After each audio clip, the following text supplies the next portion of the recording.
Behind you!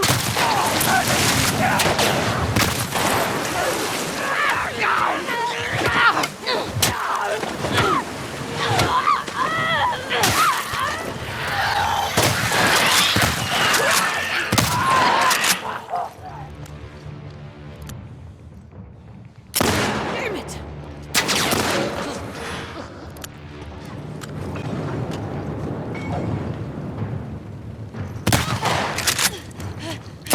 Zoe!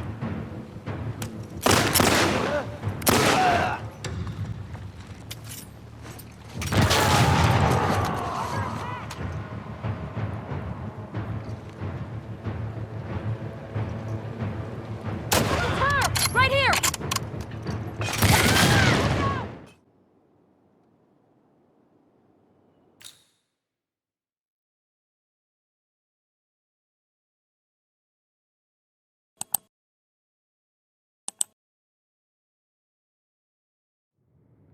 Cool. Shall we?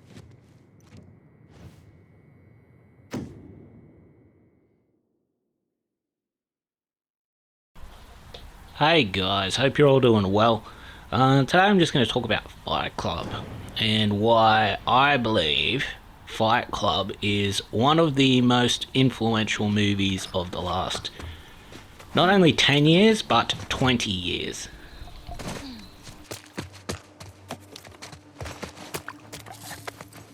So, historically speaking, there's been like quite a few people in real life and in fiction that have pointed out the existential void in society in general post the Industrial Revolution. The Industrial Revolution obviously was still considered a very, very good thing because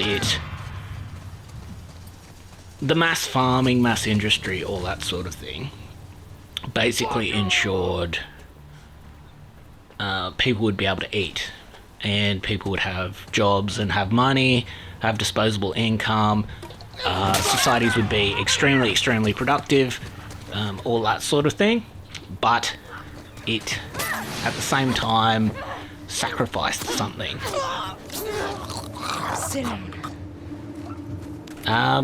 This sacrifice, it was realised that something was sacrificed, but no one realised quite exactly what that sacrifice was. You have people like Ted Kaczynski, who feel it sacrificed a large amount of just ability to be independent, and that sort of thing, individual freedom. He feels like it conditioned a lot of obedience to authority, just lack of individual will in society, that sort of thing.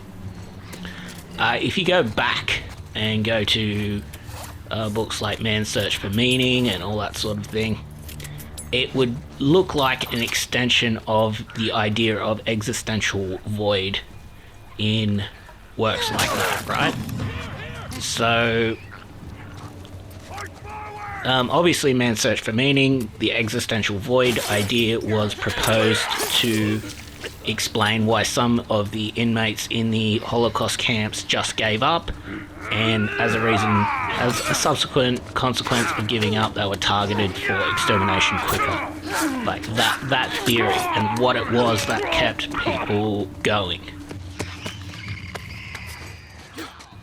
Frankl, in that book, Viktor Frankl, who was the main character, well, it was kind of more of a biography and a discussion of ideas of his experiences with the Holocaust. So he was the narrator, basically. He proposed that the reason why some people gave up and some people didn't was because some people had meaning. His specific meaning was to meet his wife again, even though his wife by that point had been already exterminated at another camp. But that was his meaning that kept him going. Extending from these ideas,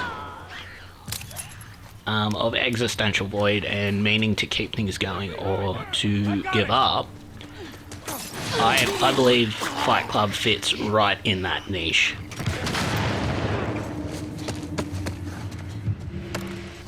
It addresses individuals in societies, particularly post-industrial revolution societies, as fundamentally lacking meaning or adopting either will to power in the form of job hierarchy, which in post-industrial revolution society is kind of just being a cog in the machine, not being able to be that separately independent from the machine itself. So he views that as like a will to power, which is like unethical in and of itself, within a cog in the machine, as work being slavery. You're basically enslaved to this giant machine, can't survive without it. You've become like a parasite on this giant thing rather than an individual. In addition to that, he also points out how marketing culture has rendered human desire pretty much superficial in terms of like looks, in terms of wanting possessions, all that sort of thing. Like, don't get me wrong, Industrial Revolution was good. It allowed for a lot more income, a lot more ability to buy certain things and stuff like that. But at the same time, you lost something. You lost the meaning to do it. And now it's only owning these things that you wouldn't have been able to own before, and essentially tying your meaning and status to owning these things rather than anything more deep and meaningful. The absolutely brilliant part of this movie is, though, it's not actually a straw man based on that strong criticism. It's not saying, get rid of all of these things and then you will be happy, you will have meaning and that sort of thing. It directly uses this strong message as essentially indoctrination into a cult. The cult being rather revolutionary in nature, attempting to bring down financial markets and society as a whole. The revolutionary nature of this, like, that would be absolutely catastrophic. It would be absolutely awful. By the end of the movie, he succeeds in destroying the credit card company's building, which would revert the debt back to zero, which would basically collapse the economy. It would eliminate all debts, inflation would go out of control, markets would go out of control, markets would collapse. Very likely a strong government dictatorial response would be required to right it, so you're looking at dealing with years and years of government authoritarianism, totalitarianism after that. Like, the movie doesn't delve into the consequences of what happens. It is brilliant in its criticisms, like it put its finger directly on the pulse of existential void being a major problem in society, but it also it didn't point out that the revolution that followed would be absolutely catastrophic, but it cut off the story there, knowing what would happen when it did. And by the end of it, because Tyler Durden was mostly responsible and the narrator, Jack, was kind of just there, by the end of the movie, once Tyler Durden is defeated, the narrator, Jack, is just there looking at what he's done, which is the destruction of the credit card company building and the inevitable revolution that will happen after that. So it's almost like his possession into this cult formed out of this good criticism of existential void has led him to this point, and then the movie ends. And no one realizes how good that ending is. That is an absolutely brilliant ending. The rest of the movie and the split personality can be viewed as both Jack's individualism and his possession by the ideology that he's in his cult.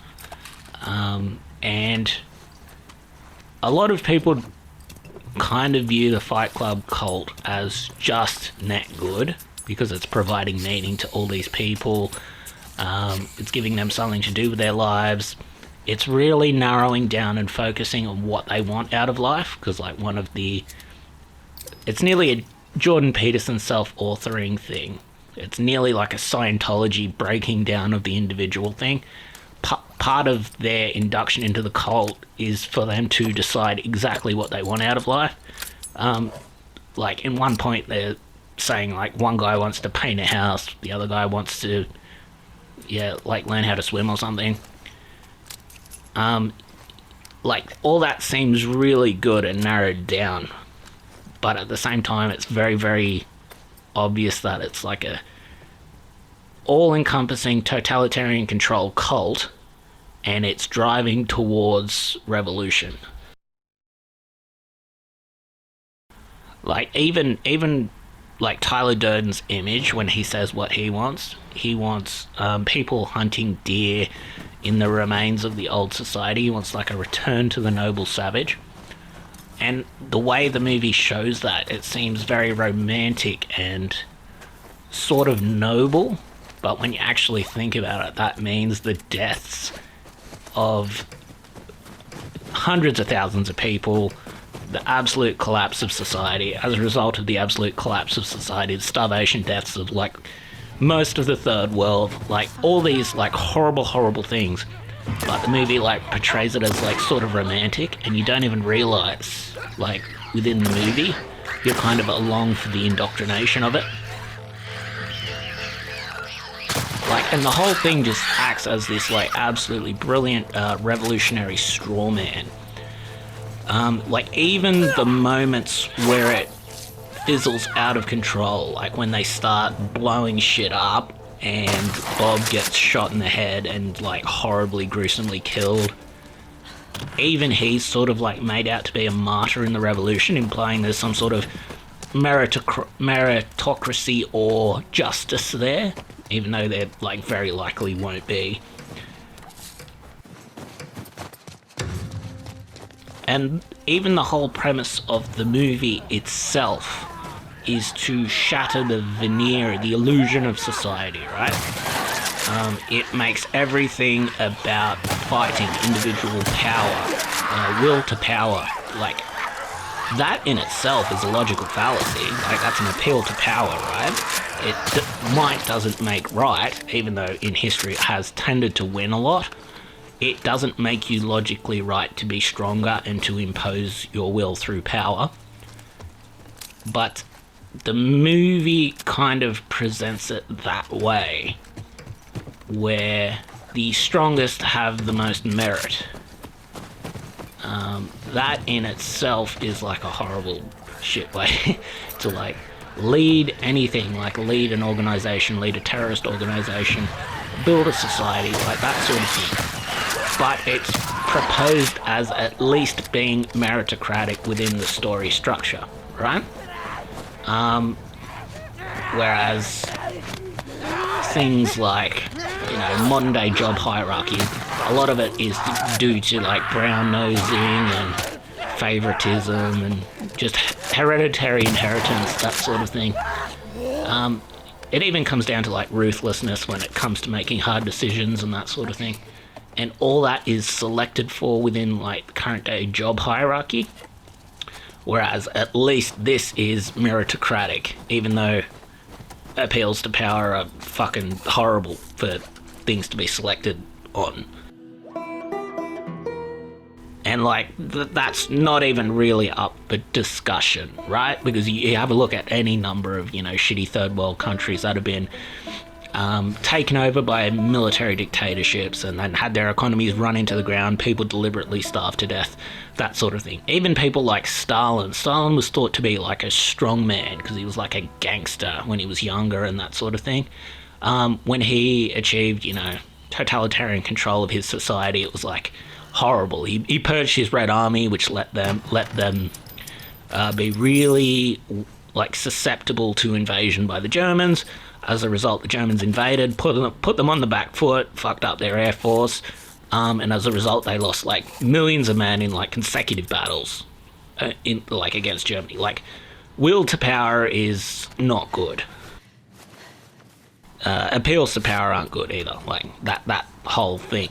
The movie presents that as meritocratic and as how a society should be structured.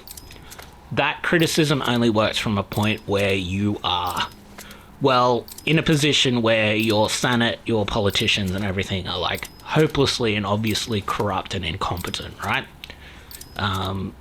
Like that's when the revolutionary urge will be at its strongest. And like that just fits in with the movie, with its criticism of materialism. It's pointing out of the superficiality of society, how everything's image-based, how everything's sort of incompetent, how everything's just like a number in a book. Like the main character's like responsible for like life insurance policies and stuff, and payouts from that sort of thing. And he has calculated human life down to like a formula, whether or not people get paid out with a life insurance policy and that sort of thing. And just like that's brilliant. It kind of distills the humanity out of current day society and all that sort of thing. And like the actions of the cult here are not heaps far off cultural revolution in China, if we're being honest. And that was about destroying cultural identity in order to seize totalitarian control of a people with no cultural identity, that can't fight back properly, that don't know right from wrong because they have been culturally destroyed, have no identity, they're just willing to be sort of slaves at that point. They wouldn't be able to argue. It's sort of like Winston at the end of 1984. Like that sort of deal. Where he catches him out in like a logical fallacy, but he can't even do it because he's so destroyed, right? Like that's the theory behind it. You would never guess from this movie that that's what's happening because it's portrayed as sort of like whimsical, sort of fun. The culture and things that they're destroying are like silly and don't really deserve to exist on their own. They're all superficial. The points behind them are usually superficial and corrupt looking and that sort of thing. So you get the urge, the revolutionary urge from this movie very well. It distills it down, and it doesn't. It's a bit of a straw man, but it's not quite a straw man. And like the book ends very differently to how the movie ends. In the movie, you have the destruction of the building. He's sitting there watching it with his love interest, and then a big black cock flashes on the screen. Kind of funny, very charming sort of thing. In the book, he ends up in like a mental asylum. And that's like kind of a grey ending as well, because he's not entirely wrong. His criticisms aren't entirely wrong, but his solution is even worse than what the criticisms are, and that's the problem. The movie doesn't point that out explicitly, but it certainly leaves him hanging on the cliffhanger of his, not even his choices, like his alter ego's choices, his ideological possessions choices, which is Tyler Durden.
Move up!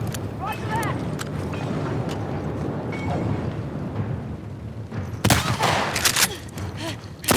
Zoe!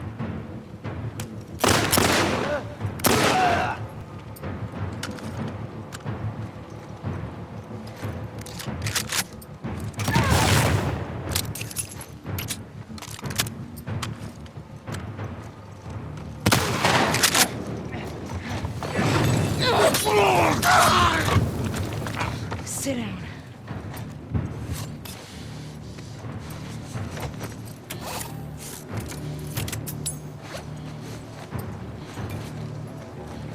Better school!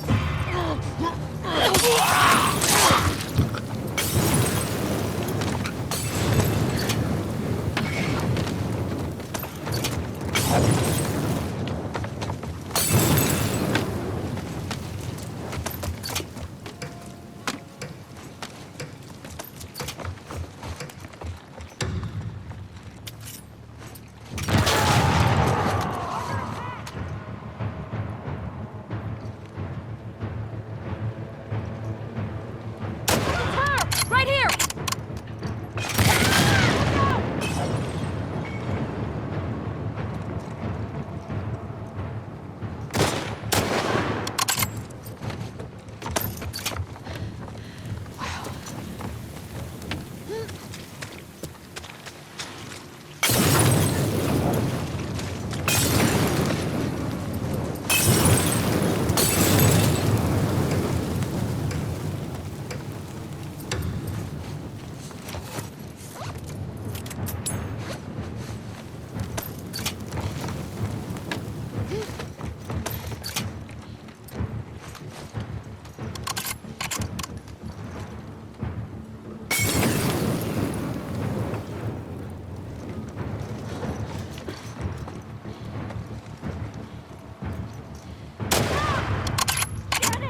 Over here!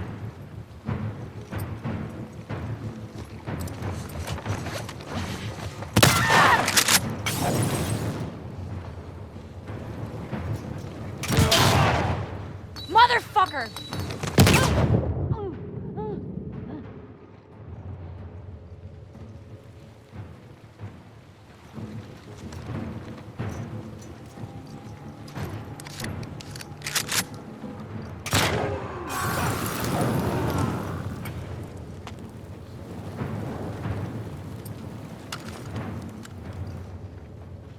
I got her!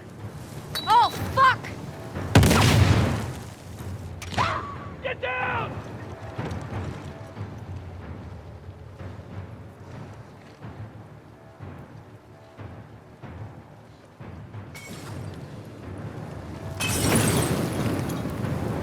I know you're out there!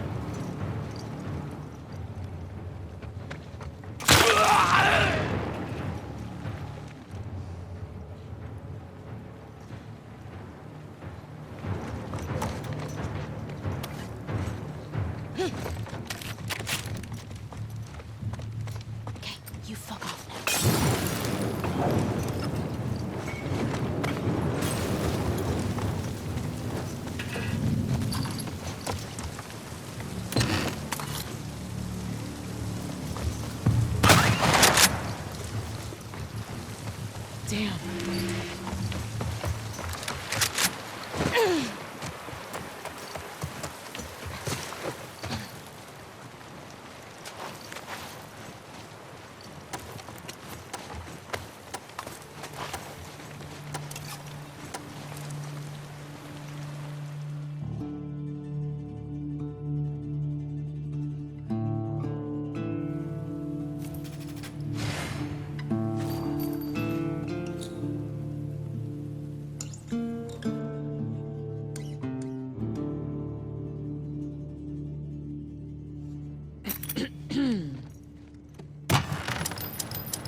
Everyone report in. Talk to me. Anyone. What do we got? I don't see shit.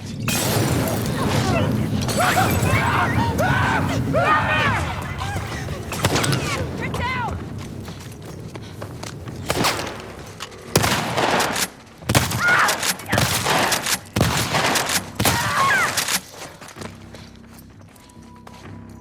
Oh boy. Fuck me.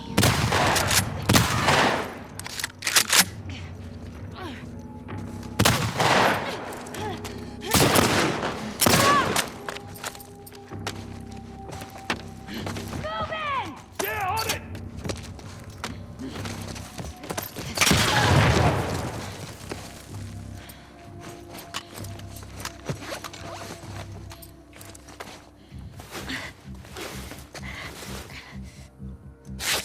Oh, fuck me.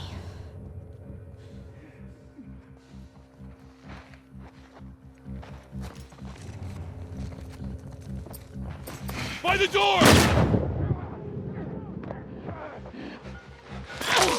I'm on it! Dick.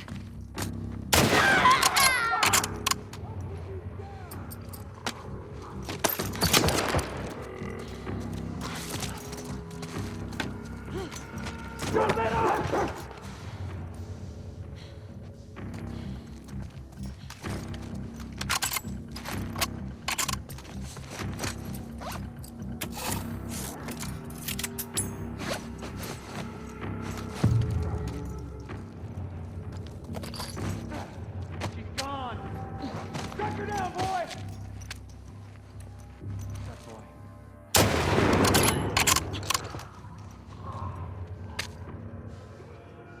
On it!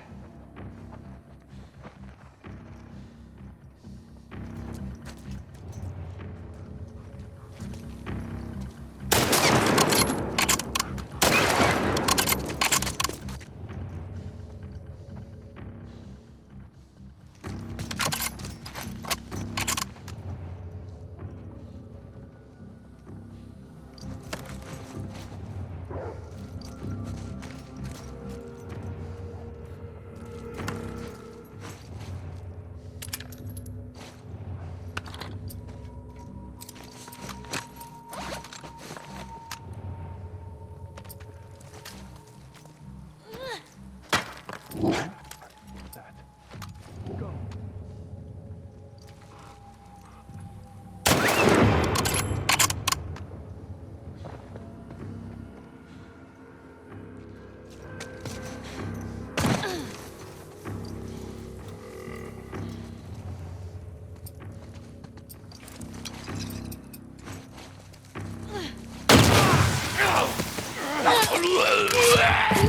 Whoa.